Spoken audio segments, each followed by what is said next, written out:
Hello, and welcome to Get Sleepy, where we listen, we relax, and we get sleepy. I'm your host, Thomas. Thanks so much for tuning in. Tonight we'll begin a dreamy retelling of the classic tale, Beauty and the Beast. It's a perfectly autumnal story to lead you into a good night's sleep. Now then, let's just take a moment to settle in and let go of any unease lingering in the body or mind. Make sure you're comfortable, and as you ease into stillness, just allow your breathing to draw out a little longer, particularly on the exhale. Focus your attention as much as you can on your breathing. Let the slow, steady rhythm of the airflow become a mindful and soothing experience.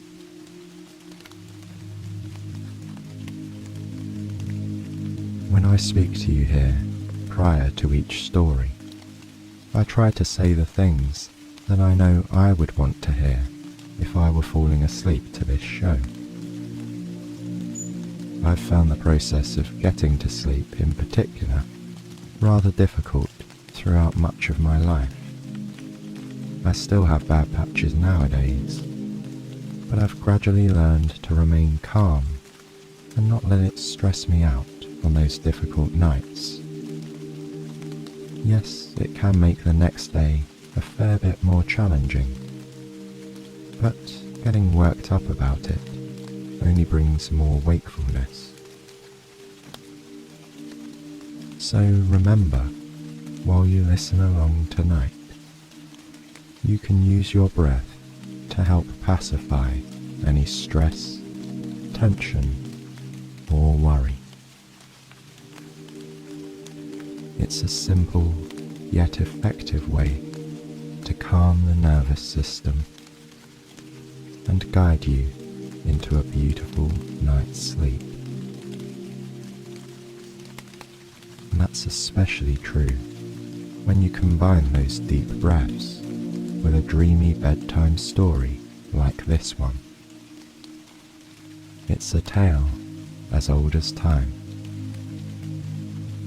So, without further ado, let's drift into the fairy tale world of Beauty and the Beast.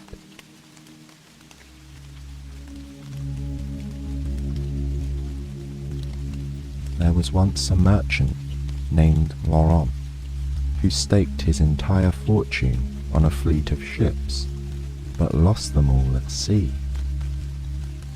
Being a widower, he didn't have to take this news home to a wife.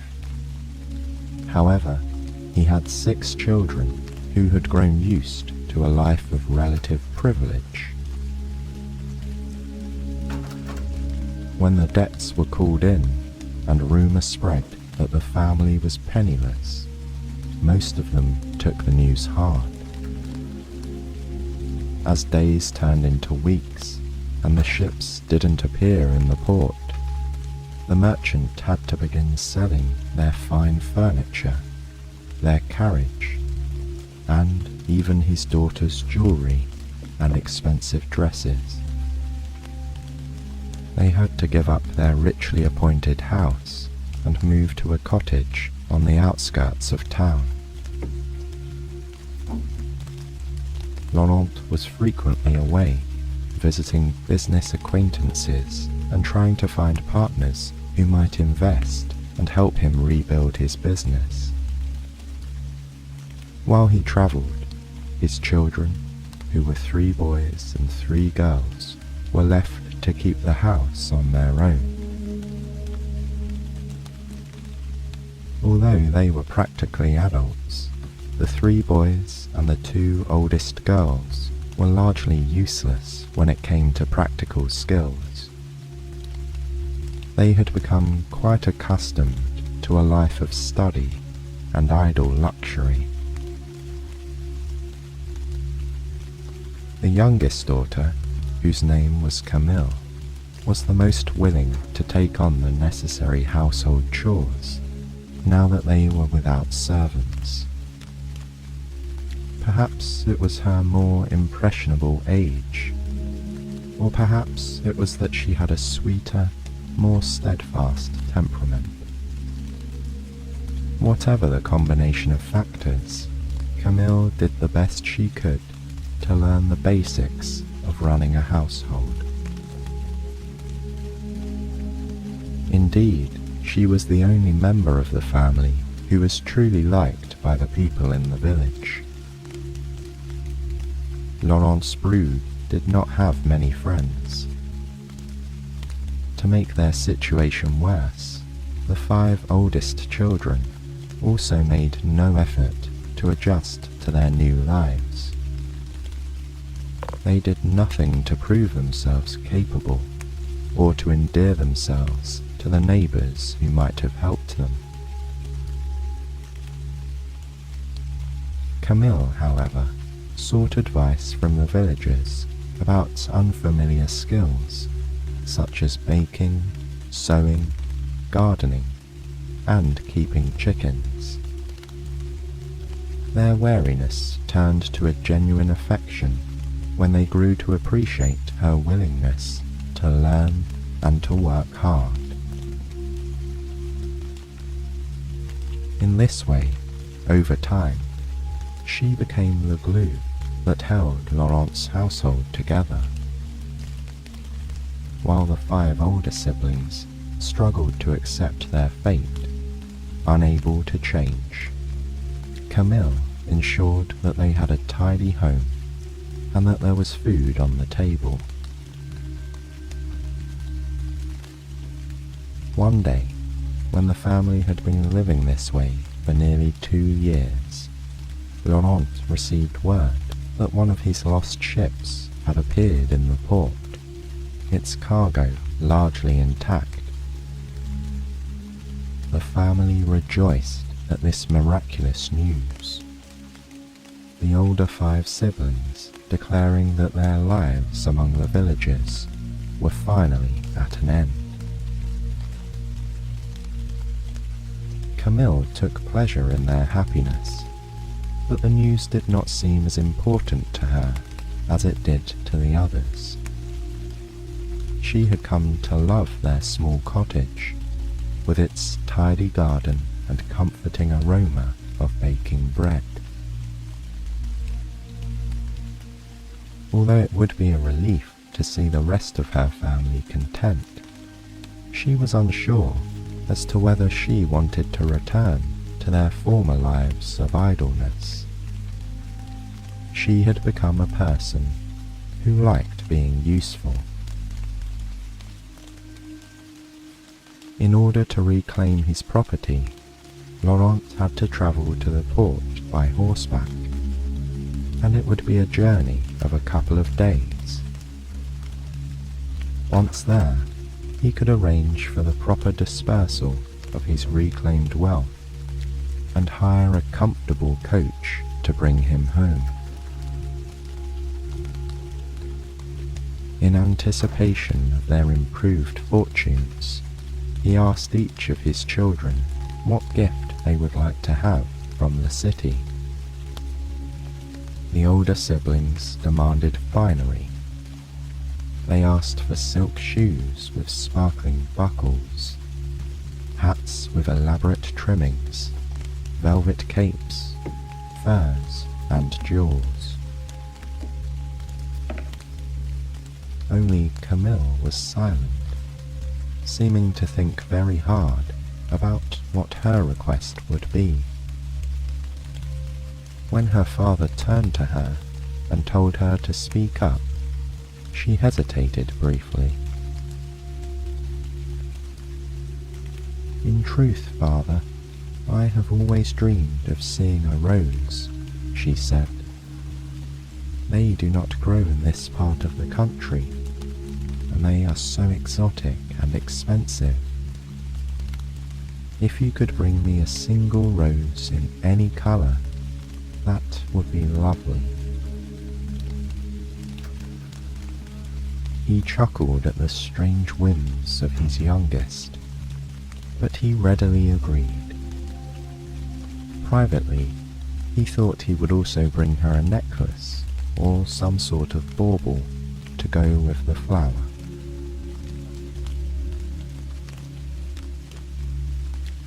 The weather was fine on the morning of his departure. Camille took care to pack his saddlebag with provisions for his journey, and she wished him farewell with a somewhat tearful smile.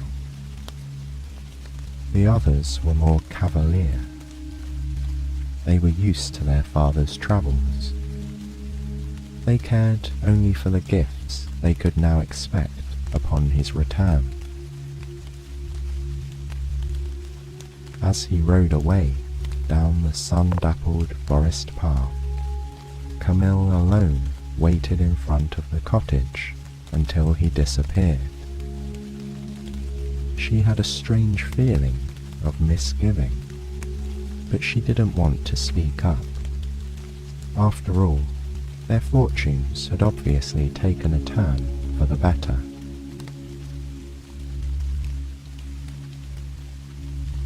While Laurent's children waited at the cottage, he steadily made his way to the port city, filled with anticipation of reclaiming his wealth and status. It was true, of course, that he had still suffered heavy losses. However, with the cargo in this ship, he could seed a new business, perhaps building up to a new fleet of ships. His head was filled with dreams of the spices, silks, and other goods he might import in the future. It was devastating to him, therefore, to arrive and find his dreams dashed.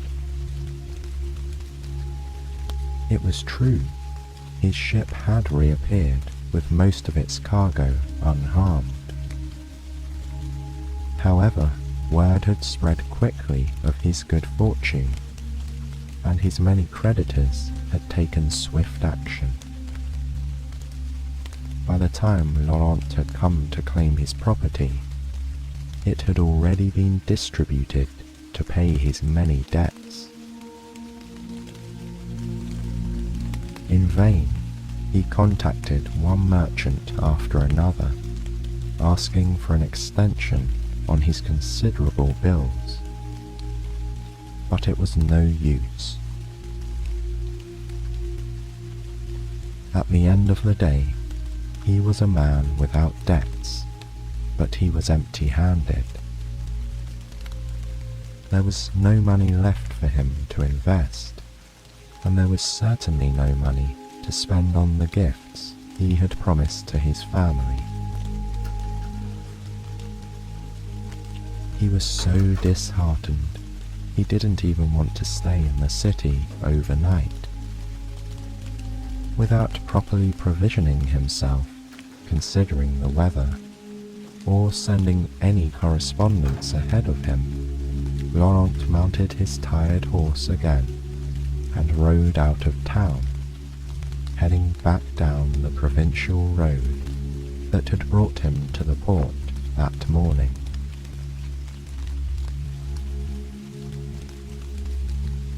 Laurent was a few hours outside of the city when darkness fell and a storm descended. Lightning and thunder crashed all around him, and the wind gusted mercilessly, blowing limbs off the trees. Laurent's horse became frightened and bolted away from the main road, taking him into an unfamiliar forest. Realizing too late that he had been foolish to to undertake this nighttime journey, Laurent began searching in the gusting wind for any sort of shelter, such as a cave. How long his horse wandered through the howling gale, he did not know. Finally, he saw a tall stone wall arise before him. He urged the horse onward, hoping he had reached a house where he might shelter. Arriving at the forbidding wall of rock, he saw that it was not a house. It was the wall around an estate. A tall and imposing iron gate stood ever so slightly open. Having no time for good manners, Laurent dismounted and pushed the heavy swinging gate wide enough to pull his horse through. Together, they slowly headed up a paved walkway that receded ahead of them into the swirling darkness. With leaves flying all around and rain pelting him from all sides, Laurent could barely see the massive structure that emerged ahead of him in the wicked gloom. It was a mansion, to be sure. Although his visibility was limited, he could see it had a grand approach and many large rooms with tall windows. It was a very intimidating place for a person to arrive uninvited, but he had no choice. He feared he could not survive the night without a roof over his head. Tying his horse up safely in a sheltered alcove, he walked to the massive front door and lifted the iron door knocker. He let it fall, hearing the sound echo through the gloom, as if in response to the thunder. When there was no answer, he took a deep breath and pushed the door inward with all his weight. It gave, and he found himself almost falling onto the floor of a grand entryway.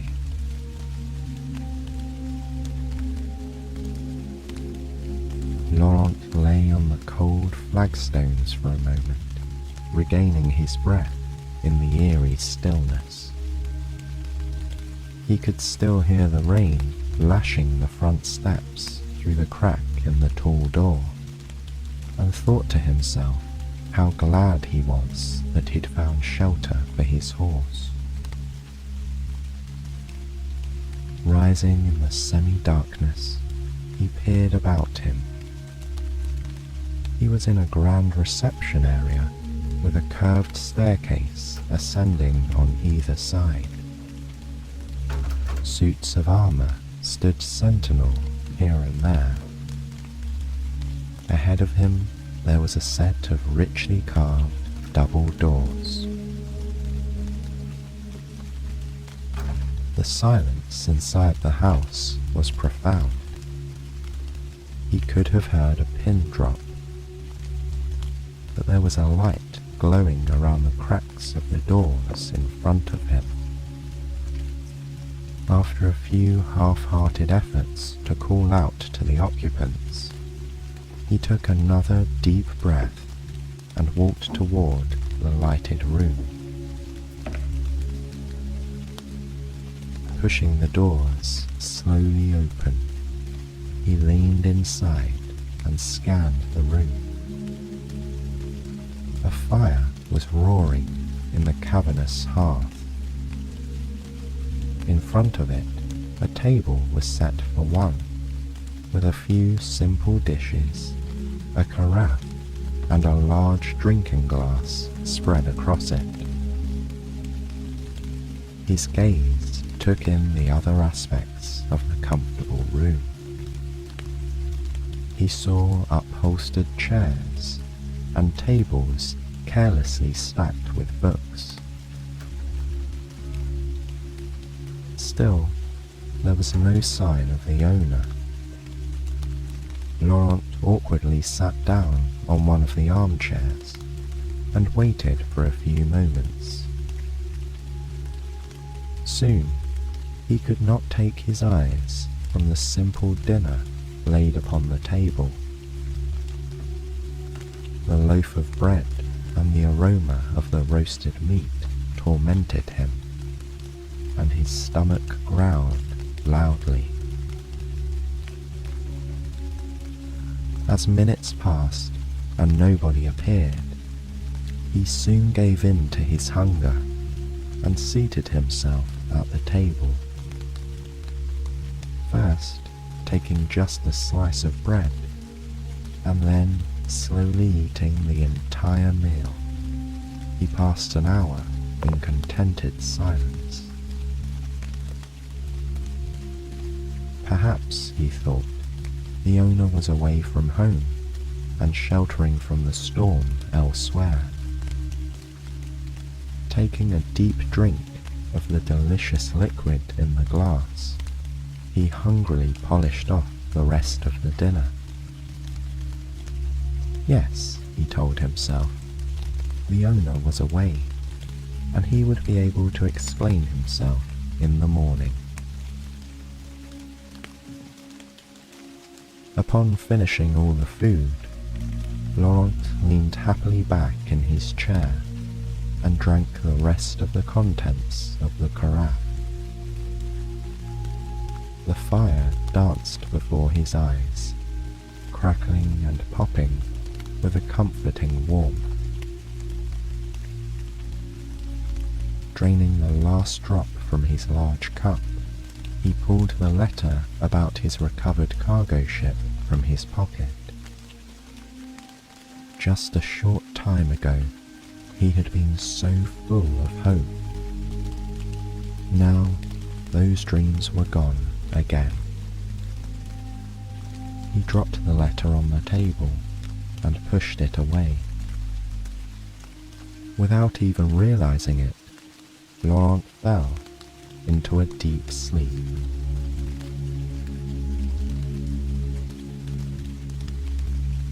He slumbered through the night without dreaming. When he awoke in the morning, it took him a moment to remember where he was. The fire had long ago burned down, and the plates and glasses he'd used the night before were still on the table. It appeared that his host had not yet returned home. Feeling sheepish that he'd entered a stranger's home without invitation, his embarrassment got the better of him. Rather than wait for the return of the owner, Laurent resolved to slip out of the house as quietly as possible and be quickly on his way. After all, he told himself, the dinner would obviously have gone to waste anyhow. Raising himself from the upholstered chair, Laurent moved across the chamber and pulled the double doors open. The morning light filtered weakly into the entryway, illuminating the austere hallway so that he could see it much better than the night before.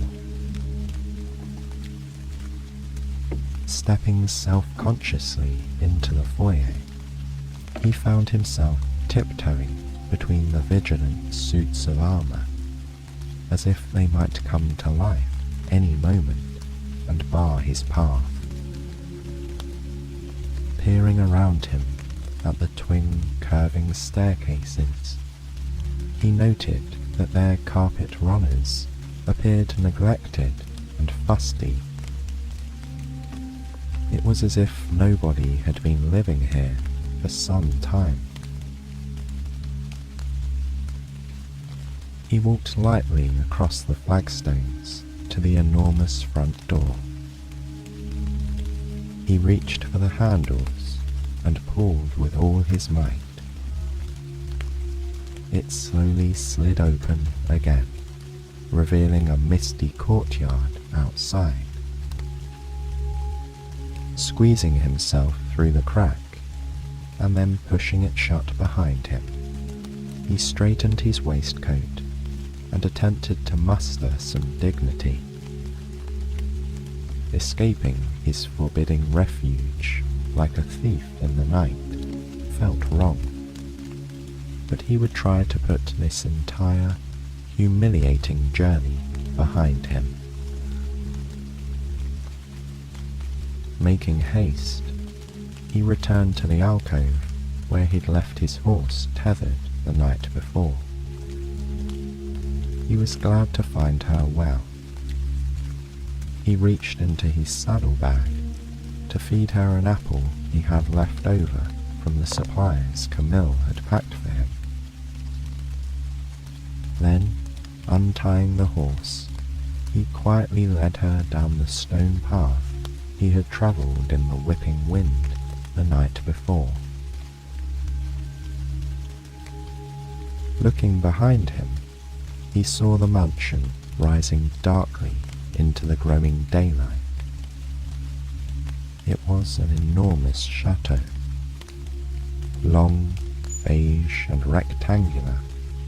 The building had a main centre section and was flanked by identical wings on either side. The windows were tall and narrow, lining all the 2 large floors with a regimented appearance.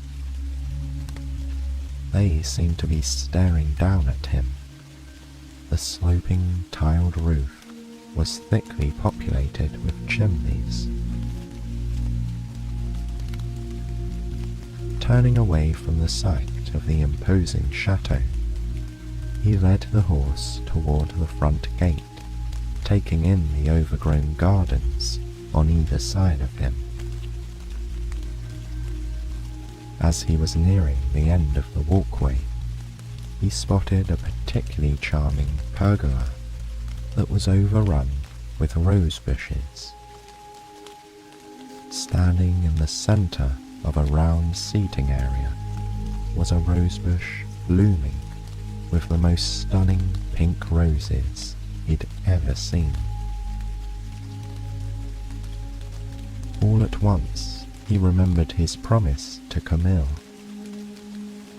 Resolving to keep his word to his youngest daughter, he eagerly set to cutting blushing roses from the bush with a knife he kept in his bag. One rose would not be enough to make up for the circumstances